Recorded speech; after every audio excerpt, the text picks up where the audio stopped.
냉수 한 잔의 가치를 아는 성도라는 제목을 가지고 마태복음 10장 42절 한 절 말씀 우리 읽고 말씀 나누겠습니다. 또 누구든지 제자의 이름으로 이 작은 자 중 하나에게 냉수 한 그릇이라도 주는 자는 내가 진실로 너희에게 이르노니 그 사람이 결탄코 상을 잃지 아니하리라 하시니라.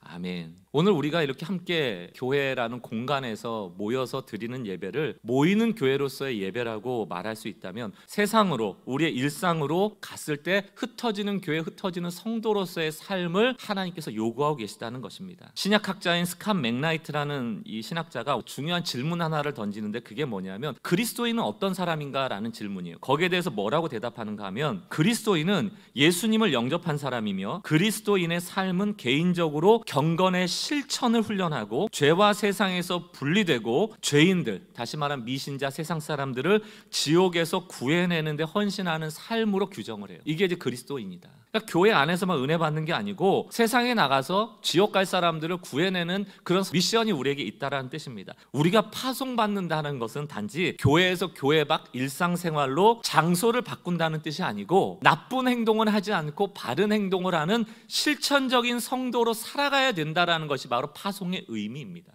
여러분, 이 월라이프를 추구하면 두 가지 유익이 있어요. 첫 번째는 하나님을 계속 예배하면서 살아갈 수 있다는 것이고, 두 번째는 동시에 하나님을 예배하는 사람은 반드시 다른 사람을 돕게 돼 있다는 겁니다. 이게 분리되어 있지 않아요. 하나님을 예배하는 삶이 곧 사람을 돕는 삶과 일치되어 있다는 것을 주장하는 겁니다. 이게 어떻게 가능한가? 이렇게 질문해 보면 돼요. 여러분, 하나님 어디 계세요? 하나님은 성전이나 교회 건물 안에 우리가 예배할 때 계시지만 거기에 갇혀 계시는 분이 아니고, 하나님은 도움이 필요한 자에게 함께 하세요.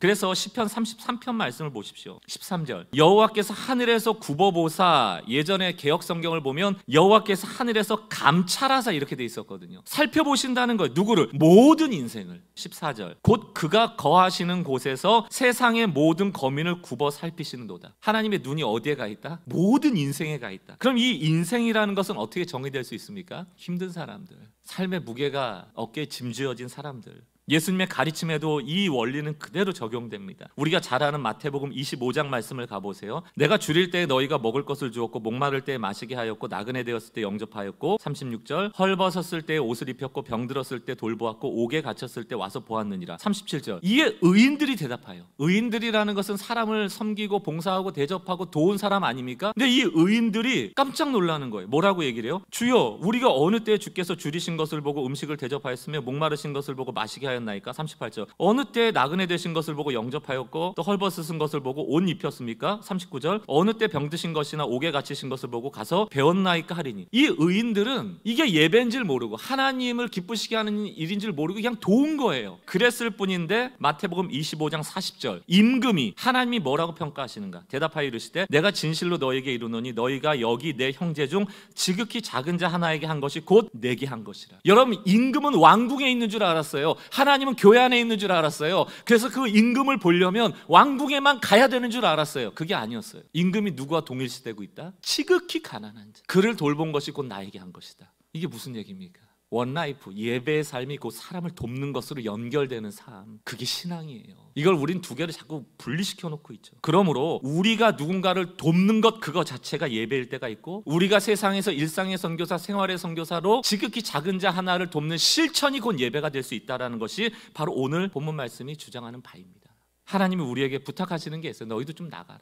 오늘 우리가 읽은 본문 말씀도 똑같은 맥락의 말씀입니다. 마태복음 10장 42절을 유진 피터슨의 메시지 성경으로 제가 해석해서 읽어보겠습니다. 내가 너희를 부른 일은 큰 일이지만, 그렇지 않습니까? 우리 하나님의 자녀로 부르셨을 때는 이제 보내는 소명을 준 거고, 복음 전파라는 것은 굉장히 큰 일이에요. 근데 주눅들 것 없다. 그래서 뭐라고 위로하십니까? 작게 시작하는 것이 최선의 방법이다. 이를테면 목마른 사람에게 냉수 한 잔을 주어라. 목마른 사람이 있으면 그 지나쳐가지 말고 냉수 한 잔은 줄 수 있는 것 아니냐. 베풀거나 받는 지극히 작은 일로 너희는 참된 제자가 된다. 너희는 단 하나도 잃지 않을 것이다. 냉수 한 잔 준다고 우리에게 뭐가 많이 이뤄져요? 뭐 손해보는 게 있습니까? 그러나 이 냉수 한 잔 주는 것을 통하여 목마른 사람에게는 그게 생명이라는 거예요. 우리는 그냥 우리의 가치처럼 냉수 한 잔의 가치를 여겨. 이까짓 거 뭐 하나 준다고 뭐 별 달라질 거 있어라고 하지만, 상대방 입장에서는 그게 너무 고마운 것이죠. 선교적 삶이다, 일상의 삶이다. 그게 뭐 거창해서 대단한 일을 요구하시는 것이 아니고, 복음 전파할 때의 한 걸음, 일상의 선교사로서 살아가는 한 걸음은 무엇부터 시작된다? 냉수 한 그릇. 이것부터 시작해 보라는 거예요. 이것 하는 것이 제자라는 것입니다.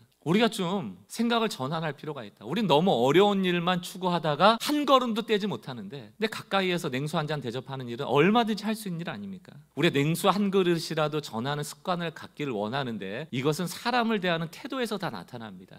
막 어떻게 하면 전도하고 말로 변증하고, 이건 두 번째 문제고요. 교회 안팎에서 사람을 대하는 태도부터 바꾸는 것이 너무너무 중요해요. 그래서 오늘 이번 한 주 동안 냉수 한 그릇을 대접하기 위하여 사람을 대하는 태도에 대한 몇 가지 원리를 가지고 여러분들 적용점을 찾으시도록 안내하려고 하는데요. 사람을 대할 때 여러분, 첫 번째, 도우려는 긍휼함을 가져야 돼요. 저 사람 문제 좀 해결해 주고 싶어, 이런 마음이 첫 번째입니다. 할 수 있건 없건 상관이 없어요. 저 사람 좀 도와주고 싶어, 이게 첫 번째예요. 근데 이제 크리스찬들이 좀 약점이 뭐냐면 외판원이 돼버렸어요. 좀 외판원. 내가 원하는 상품을 팔기 위해서 상대방을 이용하려는 사람처럼 비춰지기 시작했다는 겁니다. 교회 데려가려는 목적, 교회 데려가서 실적 올리려는 목적, 이런 목적이 자꾸 세상 사람들에게 드러나 버리니까 세상 사람들이 자기를 수단 삼아서 교회에 배불리려고 한다는 걸 누가 좋아하겠냐고요. 그러니까 자꾸 고압적으로 강요하게 되고 막 가야 된다고 그러고, 세상 사람들 중에 누구도 자기가 지금까지 살아왔던 삶의 생각이나 습관을 순식간에 바꾸려는 사람은 아무도 없습니다. 근데 우린 자꾸 그것을 하려고 하거든요. 그러다 보니까 부딪히게 되는 거예요.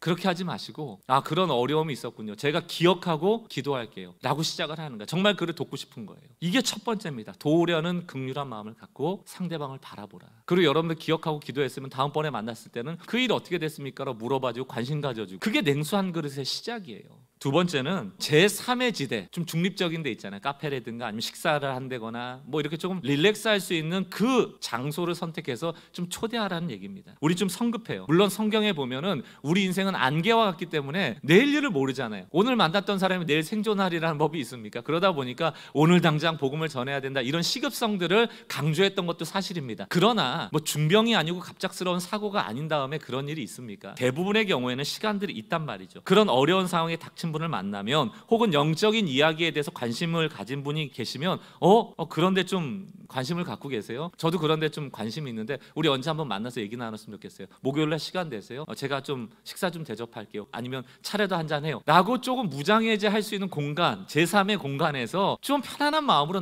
이야기 나눌 수 있는 기회를 마련하는 게 굉장히 중요하다는 거예요. 세 번째는 대화할 때 평등한 대화가 돼야 됩니다. 이게 진짜 중요한 건데, 이제 그리스도인들이 좀 불신자들 만나거나 전도의 기회가 생기면 오늘 만나서 내가 교회 가겠다라는 답을 듣고 오리라, 이런 마음이 뭐 좋은 마음이겠지만 그게 부작용이 많다.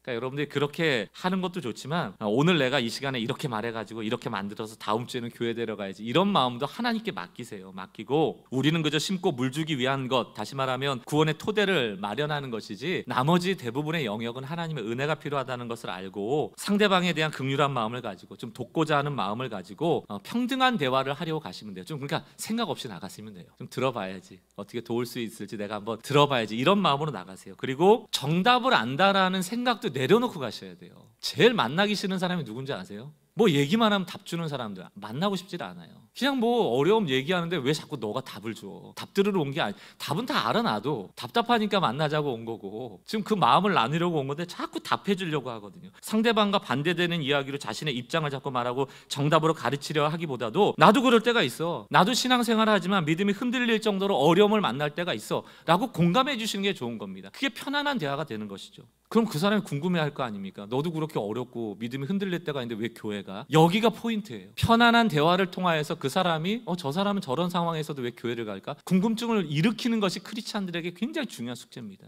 저 사람 왜 저렇게 살지? 궁금해. 여기까지를 가지 못하는 겁니다. 자꾸 답하고 내가 원하는 방향으로 자꾸 이끌어가려고 하고 외판원 되려고 하고 실적 나오려고 하는 그런 모습으로 비춰지니까. 마지막 네 번째가, 변증할 기회가 생기면 놓치시면 안 됩니다. 그러다가 이 사람이 좀 마음 문이 열려졌을 때는 나의 간증, 또 신앙에 대한 이야기를 꺼내놓는 게 중요해요. 근데 대부분 이제 여기까지만 얘기하자, 괜히 이제 하나님 얘기했다가 우리 관계 무너지면 안 되니까 요 정도에서 끝내자, 이러고 말 때가 또 있잖아요. 이제 바로 이 기회에 이제 자기 얘기를 좀 꺼내셔야죠. 그래서 자기의 스토리가 필요한 겁니다. 궁금증을 가지고 너는 그런데 왜 신앙생활 해라고 물을 때 내 간증이 있어야죠. 너 죄인이야, 죄를 해결할 건 예수님밖에 없어, 이거는 다음 얘기고요. 일단 내 얘기. 나도 힘들 때가 있었어. 그런데 내가 교회를 만나게 되고 또 이런 일을 만나게 되고 기도하게 되고, 근데 이런 일이 생기고 이렇게 변화되다 보니까 내가 하나님을 믿게 되는 계기가 있었어. 이렇게 좀 나의 스토리를 가지고 그 사람에게 말로 살보로 변증할 기회를 여러분 얻었을 땐 얘기를 하셔야 돼요. 좀 종교적 용어 쓰지 말고, 잘난 체하는 마음 없고, 정답 말하지 말고, 내가 믿게 된 나의 삶을 좀 얘기해 주는 겁니다. 그러면서 마지막 결론은 뭐가 돼야 돼요? 아직까지 나는 어려움이 있지만 내 신앙이 흔들릴 정도는 아닌 것 같아. 나는 여전히 신앙을 지켜야 될 이유를 가지고 있어. 그래서 나는 아직도 신앙생활 하고 있어. 이 정도까지만 얘기를 하시면 됩니다. 그리고 나면 이 사람이 그 얘기 듣고 그럼 나도 교회 가봐야겠네, 이럴 수도 있지만 대부분은 그렇구나라고 생각하고 또 이제 그 시간이 지날 것 아닙니까? 그 다음에 이제 5번째가 뭐예요? 기다려야 돼요. 그리고 기도해야 되고, 또 계속 관심 가져야 되고, 그 사람의 문제 해결을 위해서 함께 좀 곁에 있어주는 시간들이 필요한 거죠. 그것이 지나고 나면 6번째로 이제 복음을 제시할 기회가 생깁니다. 교회 한번 와볼래? 예수님이 이런 분이야라고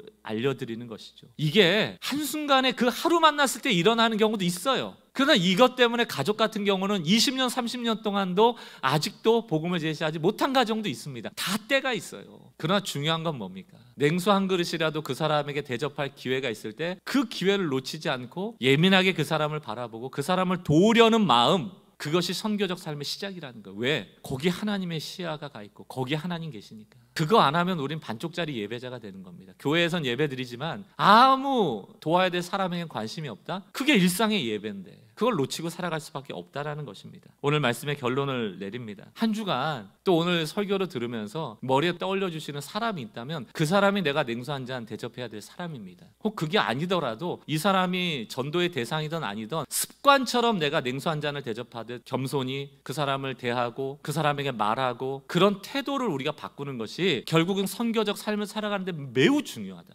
매우 중요하다. 여러분들에게 냉수 한 잔을 필요로 하는 그 목마른 사람이 있다면 하나님이 우리에게 베풀어 주신 자비가 어떠한지를 아시잖아요. 예수님이 십자가에 주신 은혜를 우리는 알잖아요. 그 은혜를 나에게 가둬주라고 주신 게 아니고 그 주님이 승천하시면서 우리에게 부탁하신, 너도 좀 갔으면 좋겠다, 너가 좀 내 손과 발이 되어줬으면 좋겠다, 그 부탁을 하고 계심을 우리가 안다면 이번 한 주 동안 나를 필요로 하는 그 사람에게 기꺼이 좀 도움이 되어주시는 그런 성도들 되어주시기를 주의 이름으로 축원합니다.